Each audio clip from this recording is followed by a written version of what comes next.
What's up, War Room? Welcome back. Pre-London Q&A. Got a ton of questions. We're going to try to rip through as many as we can. CR, fresh off recording, a nice 36, 37-minute pod about our woes around our 0-5 team. How we feeling? Hockey's back. I see the shirt. Opener tonight. Hockey's back. My sad sports fandom existence is really, go through this almost every year with the Jets. The Knicks are really entertaining now. That's been Knicks. I'm excited. That has been a light of hope. And then you wake up and you're hearing the Knicks are the only team Giannis was considering this summer. It's like, don't get my hopes up. But the Rangers have been the one team that actually give me, and I know they've come up short in 2 Eastern Conference Finals, but those are like happy playoff moments for me. The bar is very, very low. This was a disappointing Mets year. So yeah, hockey's back. Thank God. I also just love the sport. It's oddly one of the sports that I could truly watch any game of hockey. But here we go, man. It's going to be some kind of week here for our New York Jets. A lot of the boys going out to London, which is pretty sick. I'm pumped for you guys. It's going to be a great trip. And, we need a real show me something kind of week here for the Jets. Little fight, Aaron Glenn. You've wanted this job your whole life. Angry. I mean, the self-pride, everything. Maybe some kind of trick up the sleeve. You almost wonder, and I'm very capable of talking myself into things. It's what you have to do. Like when you podcast about a team, you can't sit here every day and record for 3 minutes and say everything's hopeless. You almost wonder if this team needs to get away as far as possible. Yes, it kind of feels like it, where being home right now is one of the worst things for them. Which, once again, that stadium is just not a competitive advantage. Which you don't think Jets-Panthers is going to be an electric crowd? Right, exactly. And the problem is that the Jets' schedule this year has also been very prone to big national fan bases early, like the Steelers and the Cowboys. Yeah. That, credit to those fan bases, they buy up tickets for away games all the time. They have fans everywhere, and their fans travel, and the Jets are kind of looked at as a doormat. So a lot of those fans would love to go see. I look at it like if I was going away to watch the Mets play someone, or maybe even better context than Knicks or the Rangers, like I'd also like to do a trip, not only somewhere nice, but a team that I think they're going to beat, because you're traveling all the way to see them there. So yeah, so it's just, the bottom line is, especially against Denver, it feels like the Jets being as far away as possible and isolated is actually a good thing. Yes, I concur. All right, JP Waxer. Seriously, what do you think Woody has been chirping at Aaron Glenn since 4 p.m. on Sunday? He's got to be sticking his nose in, no? Well, definitely. I think so. I think it got bad enough in that game where some conversations are being had. I think if it gets really bad in London, we know how Woody feels about London, some conversations will be had. I don't, in terms of like meddling, I don't know if we're back to some of the stuff we were hearing last year, because to be fair, it was very late in Saleh and Douglas's tenure. I will say I was still kind of surprised that Woody did fire them mid-year. He was not a mid-year fire guy. And then he just like mid-year fired everyone over this course of like 12 days. Early. I don't think that's, that means anything for what he's going to do with Aaron Glenn. I do agree with the analysis. I don't think it has anything to do with money. I just think they're going to give Glenn at least 2 full years. And I think due to that, they'll end up giving Muji 2 full years. And I am sure they're having some difficult conversations. They should be having some difficult conversations with how bad the first 5 games have been. What I certainly hope, and then I'll let you answer as well, is that Glenn is talking to and being challenged by more people than Tony Dungy and Bill Parcells. Some younger people, some people with a different POV, someone who's going to have a hard conversation with him about the reality of this situation, to have him approach things differently the next 5 games than he did the first 5 games. Because people can learn on the job. People can evolve and get better. And maybe this league truly humbled him to a different extent that it never has before. And he's going to try some different things in the next 5 games because he's wanted this job his whole life. And he doesn't want to be remembered as Lou Holtz, Rich Kotite, and Adam Gase, which no one wants him remembered as that. Nobody does. I hope that he shuts us all up and he is the guy who breaks a playoff drought 2-3 years from now. With all this criticism, we all look insane for being this critical after 5 games. But until I see a win, it's hard to get there. What do you think, CR? Oh, yeah. Well, when it comes to Woody, yeah, I'd love to know what questions he's asking. And I would imagine, this is obviously an organization like most that they read a lot of different stuff. So listen to a lot of different stuff. Listen to things. Yeah.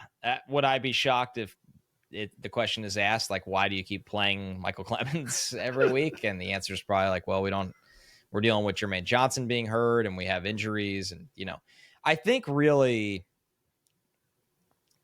the issue at hand that we've often said is because Woody watches the approach that coaches take. And they probably loved that when they hired Glenn, they were getting that drill sergeant hard ass. But the problem is when you get worse results than the previous guy so far, there's a lot of season left. Yep.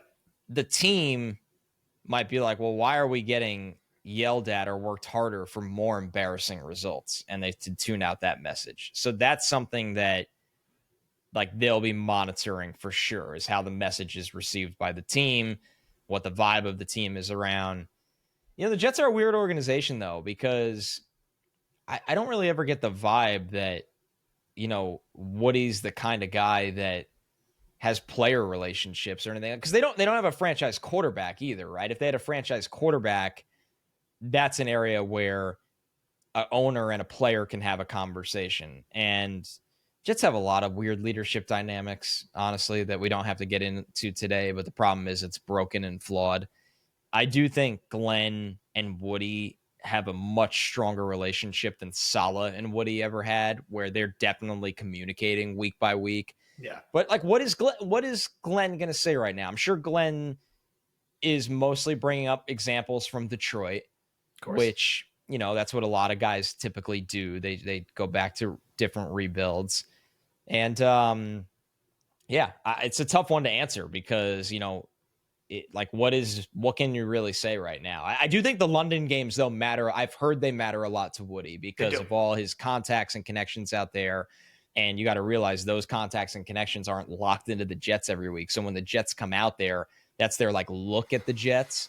So the results of that game matters a lot, where, man, in a week where we expect them to have a stinker, it's a bad week if they have a stinker.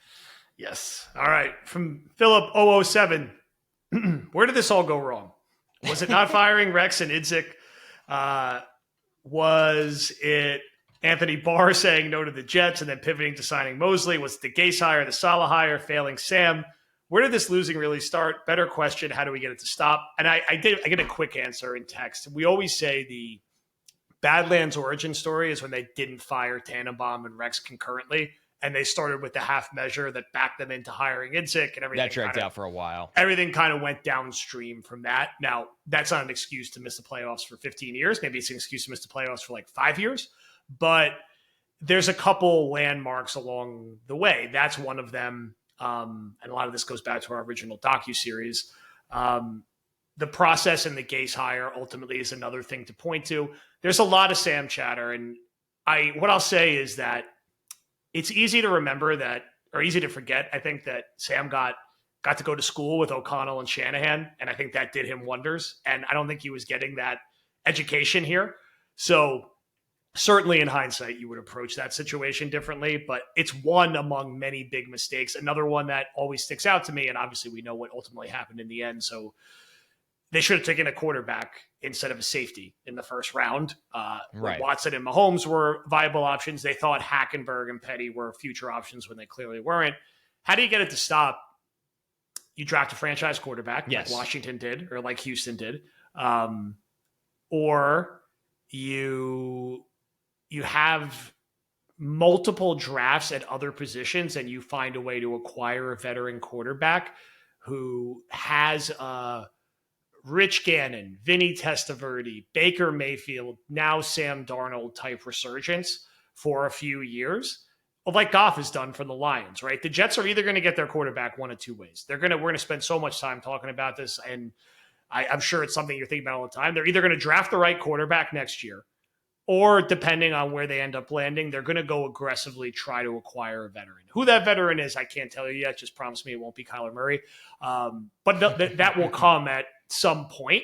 And, can you get that right paired with having one of those off seasons? And the Jets, if you're just talking about short-term winning, which this organization may really need right now just to get the monkey off the back, they had an off season where they got Brandon Marshall to pair with Eric Decker, who they got the year before. And they had a really good team that could have made noise in the playoffs if they got in for 18 months.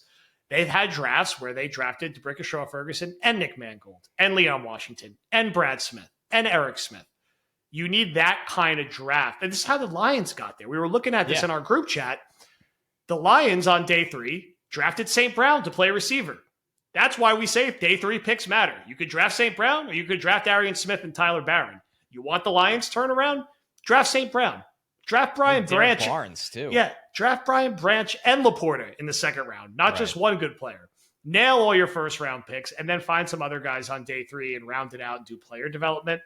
That's the only way it stops. There's no miracle answer. And look, maybe finally the Jets will pick first, second, or third next year, and they'll pick the right quarterback out of the 7, 8, 9 guys we're going to talk about. What do you think, CR? Well, I think that was really well said by you, is that it's where did it go wrong is such a fascinating question. And you and I have tried to solve this multiple times. We've done, docuseries and all different kinds of stuff. I think that the Sam one is a good call out by you, because there's always the crowd there that thinks, and yes, this in hindsight, the right move, and I was wrong about this, would have been to keep him and take one of the best players in that draft, right? Who knows if they would have got it right? Odds are they probably would have, because all the guys taken in the top, like Penei Sewell, Jamar Chase, Micah Parsons, it was just crazy, that draft. And then try to figure it out from there. But I never believed Sam was going to figure it out here. He was so engulfed in everything wrong here, and they never had the right staff around him, and he kind of fell into the bottomless pit of it as well. And then, he went once again, like behind the scenes, the school of Shanahan for a year, O'Connell, and now Kubiak's a nice fit for him as well. I mean, it's not like Sam is just like, Seattle's a nice infrastructure right now with what Mike McDonald's doing over there. That's what we wish the Jets were. Yep. A defensive coach with some energy, really smart, hired the right offensive coordinator, and they kind of rebuilt their roster the right way. I think that the overall point you made, though, is right. There isn't a moment, right? There's no moment where it's not like the Jets, although this narrative feels weird now, but it's not like when the Panthers felt like after year 1 when they took Bryce Young over CJ Stroud, right? And Stroud's had his ups and downs since, but after that year, you were like, oh my God, what have we done? The Jets don't have a moment really as obvious as that, it feels like. Because it feels like when they do take a quarterback, a lot of it is like, that wouldn't have worked out here in that situation. But I guess you bring up the Jamal Adams year. Okay, that would have been an interesting one for sure. But it feels like it is just absolutely a built-up problem of the reality is with the NFL, because this is a big combo around college football, which I do a lot more of now, doing Big Ten Saturdays and doing Notre Dame pregame. Like, the big cliche you always hear around college football is, if you have the better players, there's a good chance you're going to win. And honestly, a lot of the times that's right in college football. You don't really hear people say that in the NFL, because they're in a league as competitive and difficult and fast and strong as the NFL. There is a lot of, like, development matters a lot and strategy matters a lot. But how much combo we have around that almost overshadows that you also need the good players. Yeah. And the reality is, for the Jets, they don't often draft the right players. They don't often sign the right players. And the two go hand in hand of, we drafted the wrong guy, so then we overspent here on this guy to fix the mistake. And it kind of puts you, or traded, and it puts you in this endless spin. And that, to me, is the meat and potatoes of football is team building and roster building, something I'm obsessed with doing the draft year round.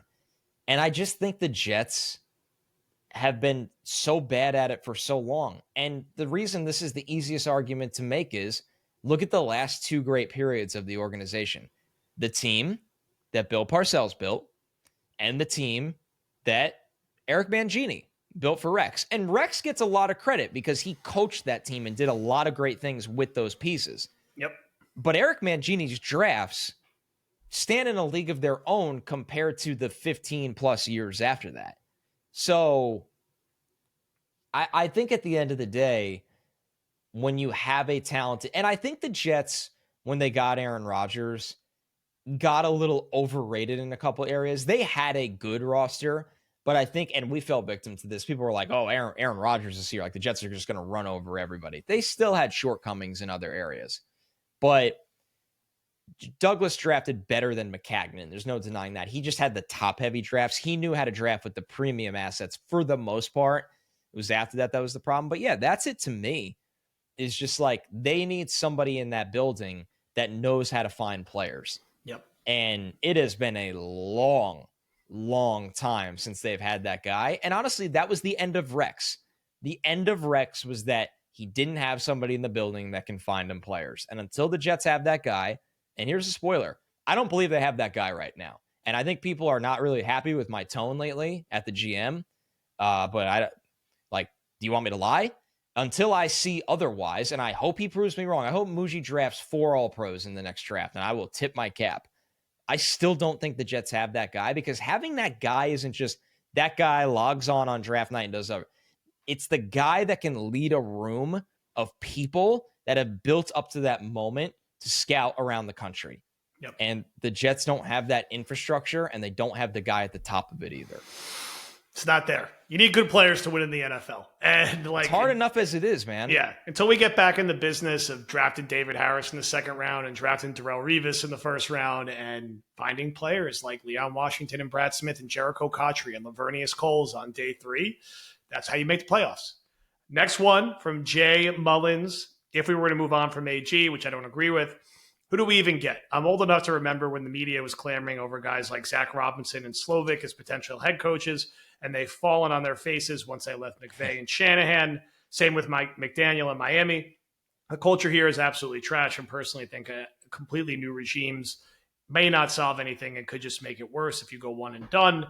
There's not a perfect answer. If the Jets are in a situation where they're going one and done, that means they went 2-15, 1-16, or 0-17, and were wholly uncompetitive in 95% of their games. And the dam breaks with leaks and something happens. And I think it will be so obvious that they have to move on. It won't actually be held against them that they go one and done, because it will just be so self-evident, I would think. Yeah. One more part. There also is a part 2. I think they would only do it if the most obvious was out there, right? Ravens get jumpy. Stefanski, Harbaugh. Yeah. Because think about it. Like, I agree with what you said, and I didn't want to cut you off, but I don't think all those things could happen, and you might have to. I really think they don't want to go one and done no matter what. I think even if they win 2 games, they're really going to try to convince themselves, like, no, let's give it time. Woody doesn't want that reputation. I understand a lot of not wanting to be one and done. I hope the Jets win more games, so we're not having this combo, but right now we're having the combo. But man, like if you won 1 or 2 games, you're picking number 1 overall. There's a quarterback in the draft that people are talking about, and your choice is, Kevin Stefanski is going to be responsible for his development, or this staff with everything we just saw is. Yeah, that's a no-brainer, I think, in that situation. That's how it has. That's the way it all comes. It takes forces from every side of the room for something to be that nuclear, in my opinion. Yeah, it's not just going to be for like the next OC that everyone's excited about. No, that'd be ridiculous. Yeah, I agree. All right,